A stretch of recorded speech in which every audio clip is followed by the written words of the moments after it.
Na verdade, a sexualidade alheia era discutida como uma forma de fofoca, e eu acho que isso também não deixa de ser uma forma de preconceito. E eu estou tendo a oportunidade de participar com vocês, futuros profissionais de saúde, como uma forma de discussão, de diálogo. Eu acho tão importante, e não só para a formação de vocês, mas para todos os pacientes que vocês vão ter contato no futuro também. E eu acredito espero que isso possa ajudar de alguma forma eles também. Eu chamei aqui hoje a minha melhor amiga, a Cleo. Ela é endócrino-pediatra, ela é formada pelo IED, que é um dos centros de referência no Brasil para o processo transexualizador, e ela também se dispôs a conversar com vocês no final para tirar alguma dúvida, caso tenham, tá bom? Vou começar então nossa discussão. Para a gente poder discutir incongruência de gênero e disforia de gênero, a gente precisa entender algumas coisinhas antes, alguns conceitos antes. Vamos falar um pouquinho sobre sexo e identidade sexual, então. Sexo é uma entidade multifacetada. A gente tem pelo menos 9 tipos de sexo para a gente poder entender e discutir. A gente tem o sexo cromossômico, que é simplesmente se o indivíduo tem, qual a carga genética que o indivíduo tem, se ele é 46XX, ele é mulher, se ele é 46XY, ele é homem. Nós temos o sexo gonadal, que é a gônada que o indivíduo tem, se ele tem testículo, se ele tem ovário. Temos o sexo hormonal fetal, que é sobre quais hormônios o indivíduo esteve exposto durante o período pré-natal, né, durante a gestação. Temos o sexo morfológico interno, que são quais as genitálias internas tem o indivíduo, e o morfológico externo, quais são as genitálias que a gente vê, que são as genitálias externas que o indivíduo tem. Temos ainda o sexo hipotalâmico, que é o sexo cerebral, o sexo de atribuição e criação, que é qual o sexo que aquele indivíduo foi criado culturalmente. Temos o sexo hormonal puberal, que é quais os hormônios o indivíduo está exposto durante a puberdade. E, por fim, temos a identidade e papel de gênero, que a gente vai discutir daqui a pouquinho. E identidade sexual também é multifacetada. Nós temos pelo menos 4 qualidades em identidade sexual. Temos a identidade sexual designada ao nascimento, que é simplesmente uma parte anatômica, uma parte visível. A criança, na verdade, pode ter o diagnóstico sexual dela antes do nascimento, por um ultrassom, no período pré-natal, por exemplo, e quando ele nasce, ele é dito homem ou mulher.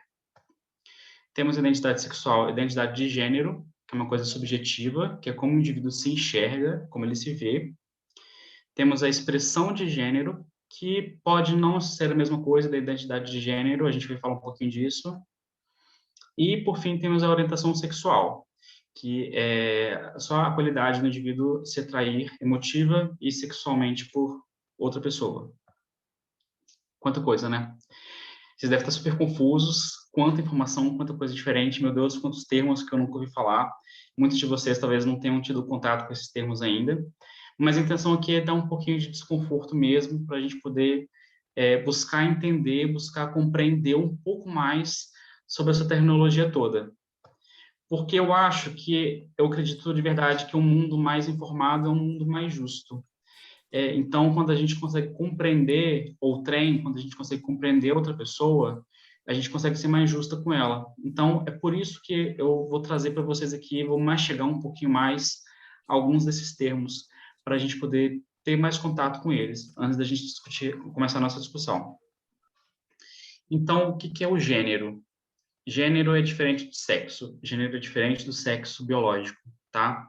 Gênero é um produto da realidade sociocultural e não tem nada a ver com a parte externa, não tem nada a ver com a anatomia. É mais um produto da autopercepção, é como a pessoa se entende. O gênero é subjetivo. Identidade de gênero, então, é uma experiência emocional, psíquica e social de uma pessoa em relação ao gênero. Pode não corresponder ao sexo atribuído ao nascimento. Ou seja, uma pessoa pode, quando nascer, ser denominada como homem, mas ela não se entende como homem. Ela tem uma identidade de gênero diferente do que ela recebeu ao nascimento. Expressão ou papel de gênero é como a pessoa exterioriza, como ela manifesta o gênero dela.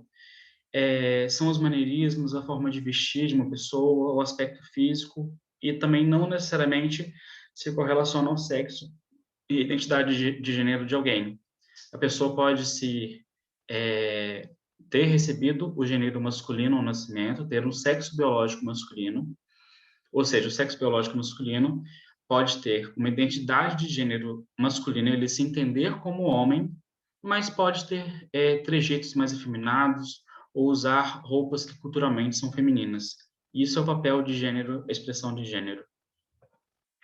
Nós temos então, o sexo biológico, que é justamente esse conjunto de informações cromossômicas, genitais, capacidade reprodutiva, é basicamente a anatomia, é o que diferencia o macho da fêmea. Temos indivíduos cisgênero, que são aqueles indivíduos que o sexo biológico conversa com a identidade de gênero. Então, são indivíduos que recebem o sexo biológico feminino, por exemplo, e se identificam como mulheres.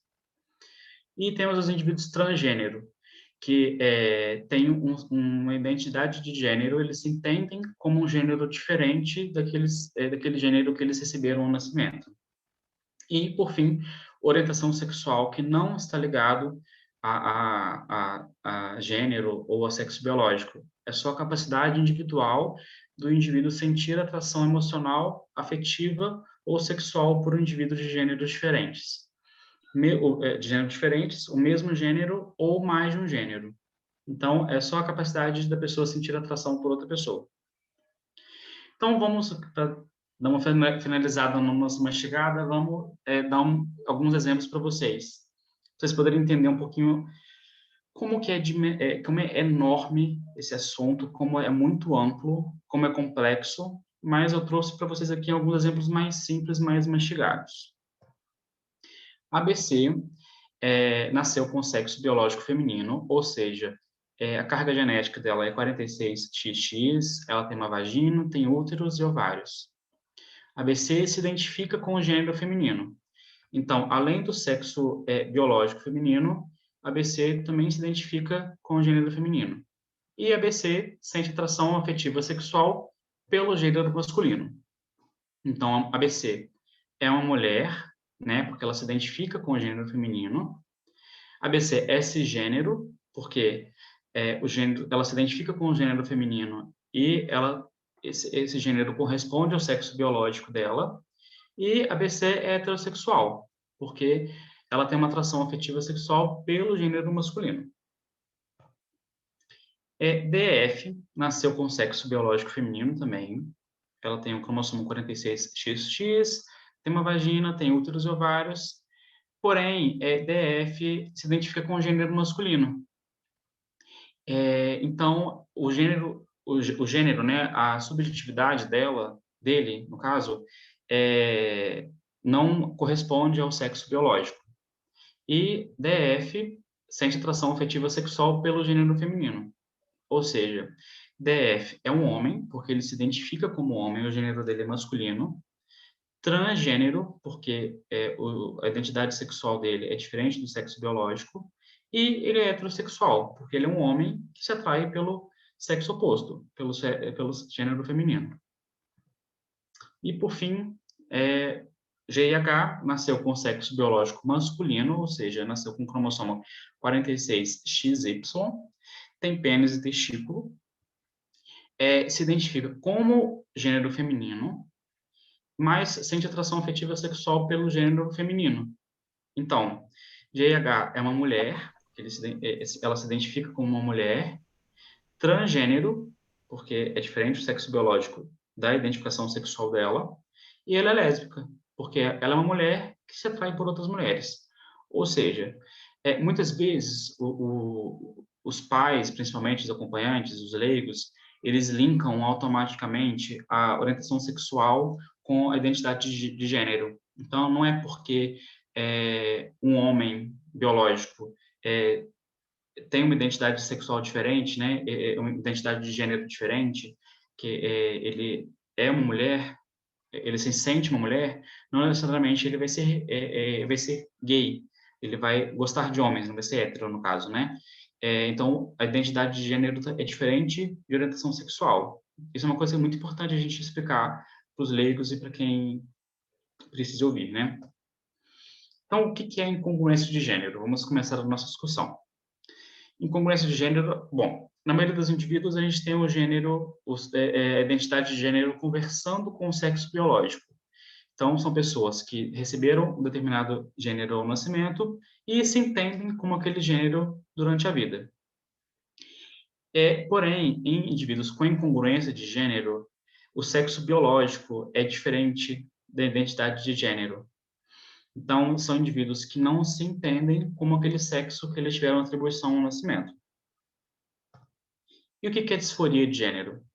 A disforia é o estresse, sofrimento e desconforto associado a essa incongruência entre o gênero vivenciado, expressado do indivíduo, e o gênero de registro. Ou seja, quando essa incongruência de gênero gera sofrimento, ansiedade, depressão, estresse. Se eu tenho algum acometimento psiquiátrico mesmo, no meu indivíduo com incongruência de gênero, eu digo que ele pode ter uma disforia de gênero. E esse estresse, esses sintomas psiquiátricos têm que ter pelo menos 6 meses de duração documentados para a gente poder definir que existe uma disforia de gênero, tá? E qual é a importância do pediatra nesse assunto? Bom, para começo, o pediatra é um profissional de saúde que ele participa de um processo longitudinal de saúde integral, ou seja, a gente acompanha o indivíduo desde o nascimento dele, desde a sala de parto, até a idade adulta. E a gente não participa só de momentos pontuais. Ah, ele ficou doente, vou resolver essa doença, vou diagnosticar e tratar essa doença. A gente não participa só disso. A gente também diagnostica e acompanha a normalidade. A gente também acompanha o crescimento e desenvolvimento do indivíduo. E a parte sexual também é uma parte do desenvolvimento do indivíduo. Então, a pediatra pode ser o primeiro profissional de saúde a se deparar com a sexualidade e a conversar sobre sexualidade e variações de gênero no indivíduo. Então, eu acredito que quando a gente tem um pediatra bem preparado, um pediatra que entenda essas questões, ele pode perceber cedo essa variação de gênero, essa sexualidade do indivíduo e possa acolhê-lo o quanto antes. É fundamental que o pediatra saiba entender e acompanhar o processo de exploração da identidade do indivíduo e compreender que esse processo de autodescoberta, descoberta do próprio gênero e da própria sexualidade, não é um processo pontual. Acordou do dia para a noite, me entendo agora como mulher ou entendo agora que eu sou gay. Esse é um processo longo, demorado, difícil e pode ser cercado de ambiguidades e incertezas. Então, é preciso que o profissional entenda que é um processo difícil e dê o apoio e o acolhimento necessário para o indivíduo. E muito importante que também o pediatra ele não acompanha só o indivíduo, ele também acompanha a família. Então, quando a gente consegue acolher a família de um indivíduo que tem incongruência de gênero, a gente garante para nossa criança, para o nosso adolescente, um acolhimento também dentro de casa. Então, não basta só o profissional de saúde entender e acompanhar, é preciso que a família também apoie. E todo o processo de transexualização, o apoio da família é crucial. Então, se a gente tem um ambiente mais saudável para a nossa criança, para o nosso adolescente, a gente garante que ele sofra menos. E, por fim, o pediatra nunca vai tomar nenhuma conduta sozinho. O pediatra ele vai perceber o diagnóstico e ele vai encaminhar para um centro de referência, para uma equipe multidisciplinar capacitada. Lembrando que a equipe multidisciplinar capacitada, se o indivíduo tem menos que 18 anos, ela conta com pediatra geral.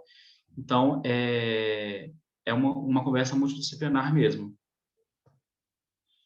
E aí, vocês já devem ter ouvido alguma vez alguém mais antigo, mais velho que a gente, falando assim, parece algum transexual ou alguma drag, por exemplo, na televisão, e a gente escuta a seguinte frase: na minha época não tinha disso, ai que besteira. Na minha época não tinha nada disso, estava tudo bem, todo mundo se criava. Está tendo um aumento mesmo, então? Será que está tendo um aumento? Será que estão surgindo agora essas pessoas, esses indivíduos com incongruência de gênero? Gente, sempre existiram. O que está tendo, na verdade, é um aumento pela busca da avaliação médica. E por que está tendo esse aumento pela busca de avaliação médica? Porque a gente agora tem mais acesso à informação.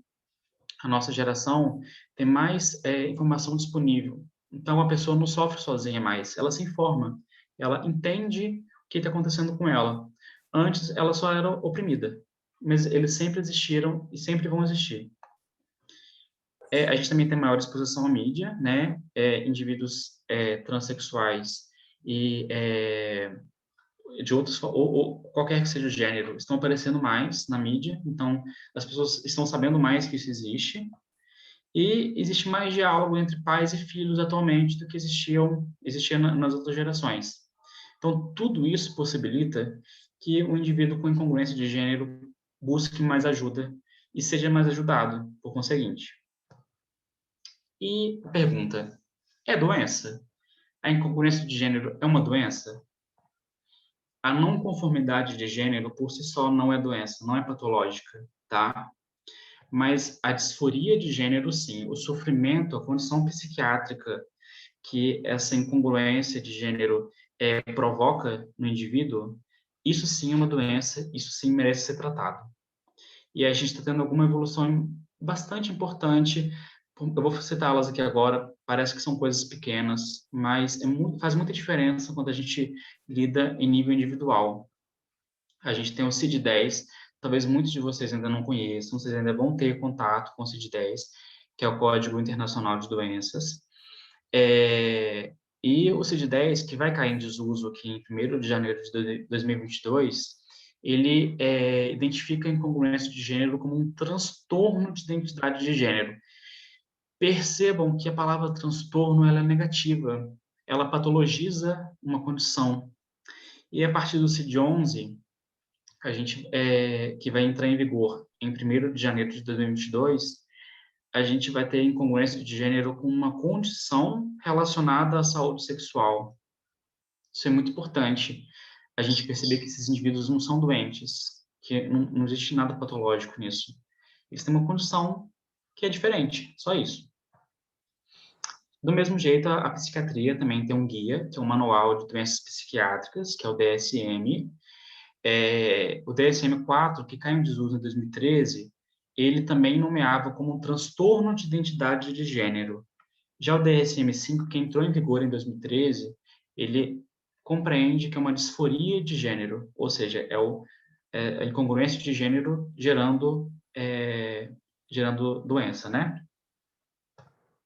Bom, e como que nós, pediatras, ou médicos da família, ou ou clínicos gerais, como que a gente vai perceber que o indivíduo pode ter uma incongruência de gênero? Como que são as manifestações desse indivíduo para a gente? Em crianças, a gente vai ter principalmente o uso de roupas, brinquedos e jogos que culturalmente são ligados ao sexo oposto. Isso pode ser leve a intenso na criança, tá? E pode ou não estar associado à depressão, ansiedade, isolamento. Pode ou não estar associado ao sofrimento daquela criança. Já em adolescentes, quando o adolescente abre o corpo, ele se entende, começa a se entender como incongruente, geralmente isso acontece na puberdade, que é justamente o período da vida que a gente tem mais mudança corporal, que tem mais mudança das características sexuais secundárias no indivíduo. E justamente nesse momento deflagra-se os problemas psicossociais desse adolescente. Então, a gente tem que tomar muito cuidado com ansiedade, depressão, abuso de drogas. O indivíduo transexual, ele tem relativamente, comparando com a população geral, que não tem congruência de gênero, ele tem muito mais probabilidade de ter abuso de droga. E a evolução disso não é boa. Esse indivíduo pode desenvolver automutilação, inclusive tentar suicídio. Então, é uma coisa muito delicada, é muito grave isso. Como é que é feito o diagnóstico? Sempre, sempre por uma equipe multidisciplinar. O pediatra vai desconfiar do diagnóstico, mas ele não vai dar o diagnóstico. É necessário uma equipe multidisciplinar, experiente, de referência, que possa bater o martelo. Então, é uma equipe formada por pediatra, endocrinologista, psicólogo, psiquiatra, assistente social, fonoaudiólogo, cirurgião e enfermeiro. Cada um com seu saber, cada um ajudando o indivíduo de uma forma. Esse é o seu slide, seu safado. Oi? Amor. Oi. Bom, e a gente também tem os critérios do DSM-5, que são esses aqui, eu não vou ficar lendo para vocês, mas a gente tem os critérios obrigatórios, que são basicamente o forte desejo de pertencer a outro gênero, em crianças, né? O forte desejo de pertencer a outro gênero, ou uma insistência de que um gênero é o outro, associado a o B, que é justamente quando há disforia, né? Que a condição está associada a um sofrimento clinicamente significativo ou a prejuízo no funcionamento social, acadêmico ou em outras áreas importantes da vida do indivíduo.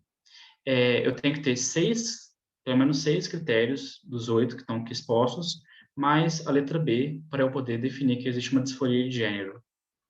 Do mesmo jeito, os adolescentes e adultos também têm os seus critérios, tá?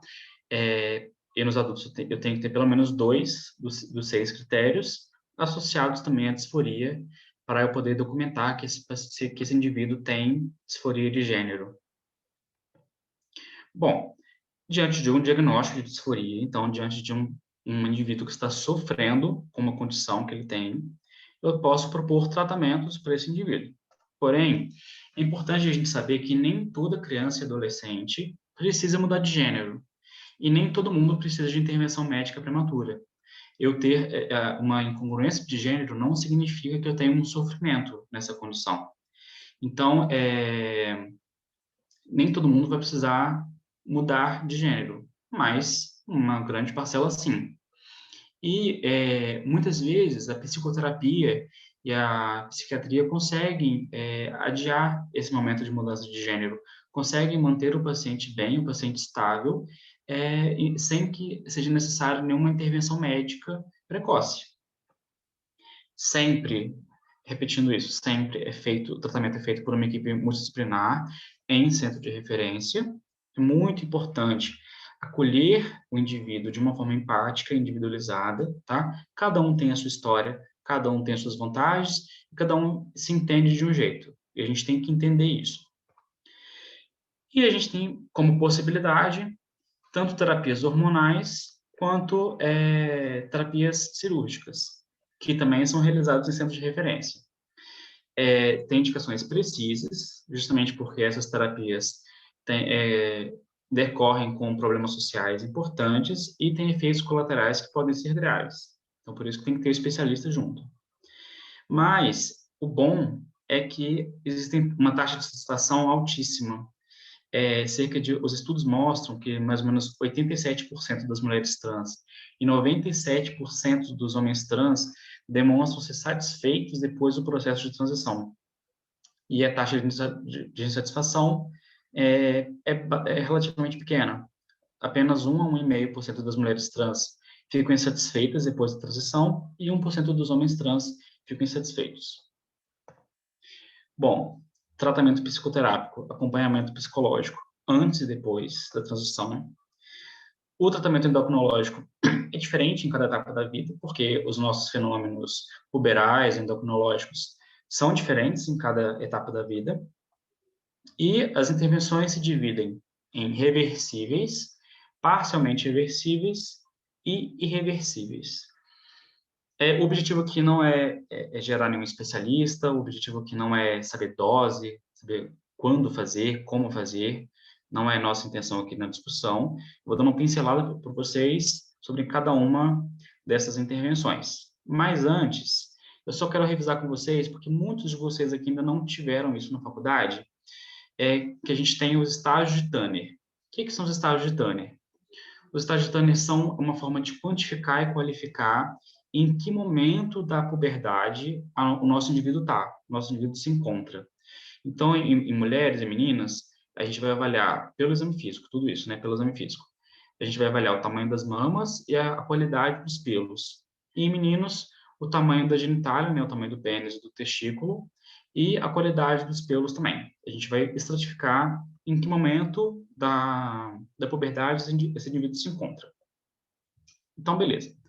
O primeiro passo, mas na verdade não é obrigatório, tá? É a supressão puberal. A gente pode identificar o indivíduo como incongruente depois da puberdade completa e ele também vai ter opções. A supressão puberal é totalmente reversível, tá? A gente vai parar a puberdade do indivíduo para que ele tenha mais tempo para poder explorar sua identidade sexual, sem que os caracteres sexuais secundários aconteçam, isso gere mais prejuízo para ele, mais prejuízo psiquiátrico, né? Psicológico. E a gente tem alguns critérios de inclusão para suprimir a puberdade de alguém. Então, a gente tem que ter um diagnóstico de disforia muito bem estabelecido. Esse paciente, esse indivíduo, né, tem que estar pelo menos no estágio 2 de Tanner. E esse início da puberdade, o estágio 2 é quando se inicia a puberdade. Esse início da puberdade tem que documentado, tem que ter piorado a disforia do indivíduo. Eu não posso ter outras condições psiquiátricas acontecendo, que possam interferir no nosso diagnóstico de disforia. Tem que ter o apoio psicológico e social muito bem garantido, antes e depois, e tem que ter um entendimento do indivíduo e da família de quais são os riscos e os benefícios da supressão puberal. Igual como eu disse, se a gente começar de uma forma mais tardia, ainda pode ter benefício, a não ser quando a puberdade já está bem estabelecida, quando os caracteres sexuais secundários já estão finalizados.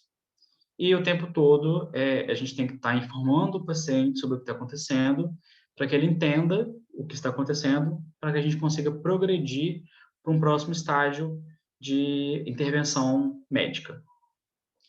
Esse próximo estágio seria a hormonioterapia cruzada, que ela, como eu disse, ela pode, na verdade, ser o primeiro passo se o paciente se o indivíduo já foi diagnosticado com os caracteres sexuais determinados. E ela é parcialmente irreversível. Por que ela é parcialmente irreversível? Porque tem algumas coisas que a gente não consegue voltar atrás, como, por exemplo, a ginecomastia e a voz grave. A gente não consegue reverter isso. Então, a hormonoterapia cruzada, ela é uma terapia hormonal para masculinizar ou feminilizar um corpo. E antes de começar a hormonoterapia, a gente tem que avaliar riscos e complicações, junto com o paciente, né, junto com o indivíduo. Aqui, a título de curiosidade, para vocês saberem, quando a gente começa hormônio masculinizante ou hormônio feminilizante, a gente tem alguns objetivos, alguns efeitos que a gente espera, e existe uma tabela para a gente poder datar em que momento que a gente espera que cada efeito aconteça. Isso aqui é muito importante para o indivíduo que está passando pelo processo de transexualização, porque ele pode estar ansioso, porque quando alguém inicia um processo de transexualização, imagina a importância que isso tem para alguém. Então, eu imagino que esse indivíduo esteja ansioso, esteja querendo que o efeito máximo aconteça. Então, existem tempos para que esse efeito máximo aconteça e a gente pode orientar esse indivíduo quando o efeito máximo esperado vai acontecer. E, por fim, a gente tem o tratamento cirúrgico. O tratamento cirúrgico é irreversível, só pode ser feito depois da maioridade, e eu preciso que esse indivíduo tenha pelo menos 12 meses convivendo com o gênero que ele pretende ter. Ele tenha pelo menos 12 meses, um ano, de vivência no gênero desejado. E uma equipe de saúde mental auxiliando durante todo esse período, esclarecendo todas as expectativas de uma forma bem clara e realista. E se esse indivíduo tem a intenção de se reproduzir, isso tem que ser feito antes do processo cirúrgico. Ou seja, se por acaso esse indivíduo desejar reproduzir, ele precisa armazenar a célula reprodutiva antes de operar. Aqui estão quais são as intervenções cirúrgicas disponíveis, quais são as intervenções cirúrgicas possíveis, tanto para mulheres trans quanto para homens trans. As mulheres trans podem ter aumento da mama, homens trans a mastectomia total. É, na parte genital, as mulheres trans podem ter a retirada do pênis e os homens trans podem ter, na verdade, as mulheres trans podem ter retirada do pênis e a formação do anel vagina, e os homens trans, uma formação do anel pênis, a retirada da vagina, se quiserem, se sentirem a necessidade. E também a gente também tem as intervenções que não são genitais, que têm um fim mais estético, um fim mais de ser mais visível, que ele quer que seja visível para as outras pessoas. E esses indivíduos que passam pelo processo cirúrgico também têm alguns cuidados ao longo da vida que são importantes. Geralmente, a gente intervém cirurgicamente em indivíduos jovens, e a retirada das gônadas, né, do testículo e dos ovários, eles têm efeitos colaterais, isso tem efeito a longo prazo. Então, a gente precisa de um acompanhamento do endocrinologista para evitar que esses efeitos negativos aconteçam a longo prazo. A gente precisa estar atento a doenças cardiovasculares, osteoporose, câncer. A gente precisa rastrear e acompanhar essas condições. E algo muito importante, que é uma curiosidade popular,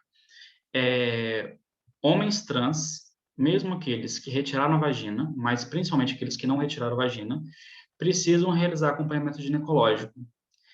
E isso é ruim, assim, é ruim, é bom, né, porque é saúde, mas o hormônio masculinizante, ele atrofia a mucosa da vagina, então pode ser doloroso. E é importante que o homem trans entenda que é uma questão de saúde, é desconfortável, é doloroso, mas é necessário. Infelizmente, o prejuízo pode ser maior se a gente não acompanhar. E as mulheres trans, ou seja, as mulheres que têm um anel vagina, elas também precisam fazer acompanhamento ginecológico, ou acompanhamento e aconselhamento urogenital, também é muito importante. A parte urinária é diferenciada, esses pacientes precisam saber como é feito, como cuidar, e doenças sexualmente transmissíveis, né? Infecções sexualmente transmissíveis. Também a gente tem que orientar o paciente, o indivíduo. É também importante o acompanhamento psicoterápico e psiquiátrico prolongado, tá? Antes, durante e depois do processo. Bom, como é que a gente está no nosso país em questão da incongruência de gênero e disforia de gênero? É muito recente, infelizmente, mas também, felizmente, é uma conversa que já foi iniciada. Comparado com alguns outros países, a gente está bastante à frente, comparado com alguns outros, a gente está muito atrás. Mas eu sinto que a gente vai chegar lá algum dia.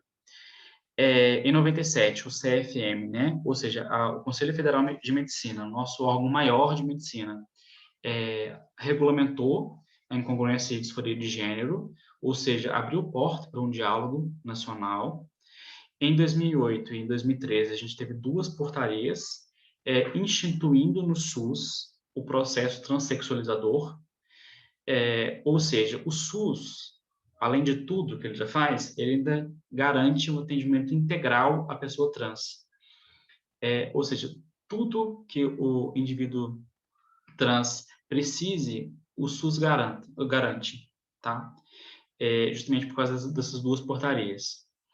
Em 2009, o Ministério da Saúde garantiu, através da Carta dos Usuários do SUS, o uso do nome social para travestis e para transexuais.